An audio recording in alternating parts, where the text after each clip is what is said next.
Hello. As you all know that NCHM has released the answer keywords 2021 paper today itself. So in this video, we are going to discuss how to check your answers, how to calculate your score, how to challenge any question if you feel like the question given in the paper was wrong. So how to challenge that question. And you need to pay some amount to challenge the question. So is that amount refundable or not? So let us start. Let us move to the official website of NCHMCT. So this is the official website. When you click over here, you will move to this window. So in which you will see this option display question paper and answer key challenge NCHM JEE 2021 जो आज से पहले available नहीं था, ये आज ही इन्होंने update किया है. When we click on this, we will be redirected to this page where you need to log in now. अब आप अपने एप्लीकेशन नंबर और पासवर्ड से लॉगिन कर सकते हैं और आप चाहें तो अपना एप्लीकेशन नंबर और डेट ऑफ बर्थ से भी लॉगिन कर सकते हैं. सो मैं मेरे एक स्टूडेंट के अकाउंट के थ्रू आपको शो करता हूं कि किस तरह से आप चेक कर सकते हैं अपने answer. So when you log in with this, आप इस तरह से जब लॉग इन करेंगे तो आपको इस तरह का पेज अवेलेबल होगा जहां पर आप देखेंगे कि डाउनलोड कंफर्मेशन पेज के नीचे व्यू क्वेश्चन पेपर और क्लिक टू व्यू और चैलेंज आंसर की के ऑप्शन अवेलेबल हैं. हम दोनों ऑप्शंस चेक करते हैं कि इनमें क्या क्या है. First I will click on this view question paper option. So when I click on this, this will redirect me to this page. Okay, and now in this page, let me show you what all is given. So basically, यहाँ पर एक Excel sort of file है जिसमें सबसे पहले question ID given है. Now this question ID is basically the unique ID for each and every question, and it is different for all the question. ये unique ID होता है, ठीक है. तो ये आपका सर्विस एप्टीट्यूड सेक्शन है जिसका क्वेश्चन ID 50 है. आप ये सर्विस एप्टीट्यूड का जो क्वेश्चन था वो दे रखा है. उसके बाद इस क्वेश्चन के जो 4 ऑप्शंस गिवन थे वो दे रखे हैं और ये यूजर रिस्पांस दे रखा है. यूजर रिस्पांस एज इन कि आपने क्या आंसर मार्क किया है. This is that.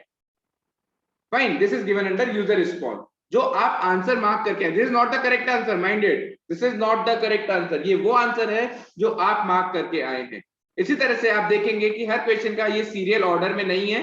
Her question का क्वेश्चन आईडी अलग है. तो आप इसको क्वेश्चन नंबर मत समझिए, this is question ID, right. Her question का क्वेश्चन आईडी डिफरेंट होगा. वो क्वेश्चन दे रखा होगा, उसके ऑप्शंस दे रखे होंगे आपको चारों, और वो आंसर जो आप मार्क करके आए हैं यहाँ पर वो गिवन होगा. फाइन. तो ये बेसिकली आपका जो आप मार्क करके आए हैं वो सारे आंसर्स आपको यहाँ से पता चल जाएंगे. आप इसको पीडीएफ की फॉर्म में सेव भी कर सकते हैं. फाइन. अब हमें कैसे पता चलेगा हमारे आंसर सही है या गलत. सो क्लिक टू व्यू और चैलेंज आंसर की. So for suppose for any particular question आपने कोई आंसर मार्क किया. आप देखिए यहाँ पे ये सीरियल नंबर है, यहाँ पर ये है क्वेश्चन आईडी. तो basically we are more focused on question ID. हमें सीरियल नंबर से कोई मतलब नहीं है. आप देखेंगे कि जो फर्स्ट 50 क्वेश्चन दे रखे हैं उन्होंने एप्टीट्यूड फॉर सर्विस सेक्टर के दे रखे हैं. आप देखेंगे उसके बाद वाले क्वेश्चन इंग्लिश के दे रखे हैं एंड सो ऑन. तो इसी तरह आप कोई सा भी एक सेक्शन उठा सकते हैं. सपोज आपने मैथ्स उठाया, न्यूमेरिक एबिलिटी, और आप देखेंगे कि यहाँ पर मैथ्स कहां से स्टार्ट हो रहा है, क्वेश्चन नंबर 121 से. तो आपको क्वेश्चन नंबर से मतलब नहीं है, आपको उसका क्वेश्चन आईडी देखना होगा और क्वेश्चन आईडी इज 131. अब आप जाएंगे, इसका करेक्ट आंसर इनकी तरफ से क्या है, A. Minded, the correct answer for question ID 131 is A, for 132 is B. अब मैं आपको चेक करवाता हूं कि इस पेपर में आप कैसे देख सकते हैं. आप कंट्रोल F करिए and you will find 131 question का करेक्ट आंसर इज ए. और जो स्टूडेंट है उन्होंने क्या मार्क किया था, उन्होंने मार्क किया था ए और करेक्ट आंसर है ए. 132 का करेक्ट आंसर बी दे रखा है. अब हम चेक करते हैं उन्होंने क्या मार्क किया था.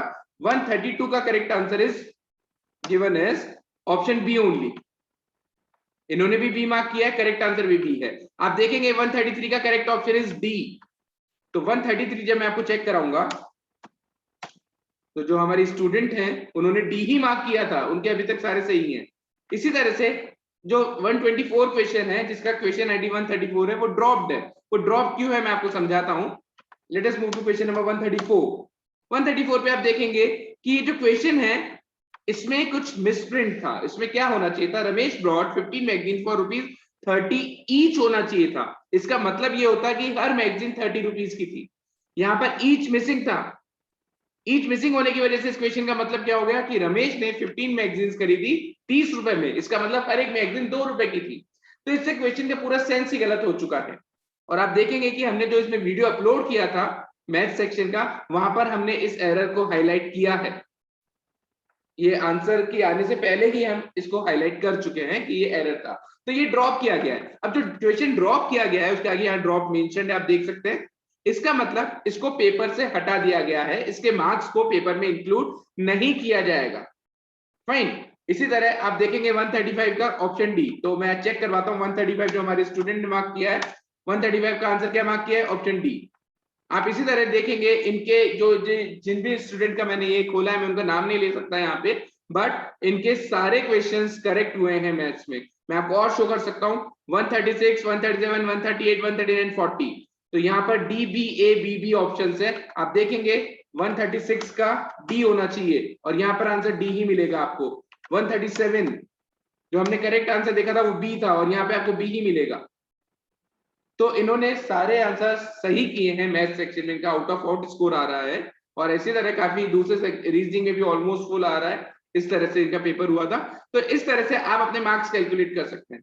रही मार्क्स की बात, तो हर करेक्ट क्वेश्चन के लिए आपको +4 दिया जाएगा, हर गलत क्वेश्चन के लिए आपका -1 किया जाएगा। फाइन। अब बात करते हैं, ये हमने बात कर ली कि आप अपने स्कोर्स किस तरह से चेक कर सकते हैं। अब बात करते हैं, आपको लगता है कि कोई क्वेश्चन रॉन्ग है और आप उसको चैलेंज करना चाहते हैं, तो किस तरह से आप कर सकते हैं। उससे पहले आज ही एनसीएचएमसीटी ने एक नोटिस रिलीज किया था, मैं आपको उस पर ले चलता हूं। तो इनकी तरफ से नोटिस आया था, display of question mark responses and provisional answer keys of NCHM JEE 2021।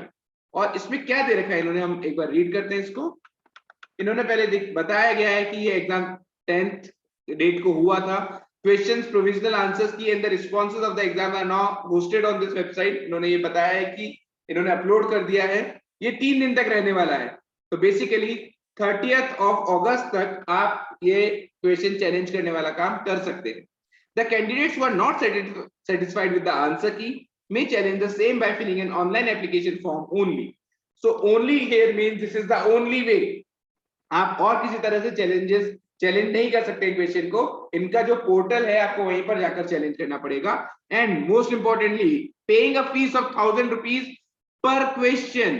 That means if you are challenging 5 questions, so you need to pay 5000 rupees. So there is a fees for challenging question and the fees is 1000 rupees per question. The fees will be refunded in case the challenge is found to be correct after verification from the expert. इसका ये मतलब है, suppose आपने कोई question को challenge किया तो NCHM subject expert से उसको वेरीफाई करवाएगा। यदि आपका क्लेम सही होता है, दैट मीन्स कि यदि सही में वो क्वेश्चन गलत होता है तो आपको आपके 1000 रुपीज रिफंड कर दिए जाएंगे। यदि आपने जो चैलेंज किया है वो गलत पाया जाता है तो कुछ भी रिफंड नहीं किया जाएगा। Only paid challenges made during stipulated time through answer key through key challenges link will be considered. Challenges made by candidates will be verified by the panel of subject experts. If found correct, the answer key will be revised accordingly. आपने किसी particular question को challenge किया है और जो subject expert है जब उन्हें चेक करेंगे उन्हें भी ये लगता है कि उस क्वेश्चन में गलती थी, तो जो आंसर की है उसको रिवाइज कर दिया जाएगा और उसमें सही आंसर अपडेट कर दिया जाएगा।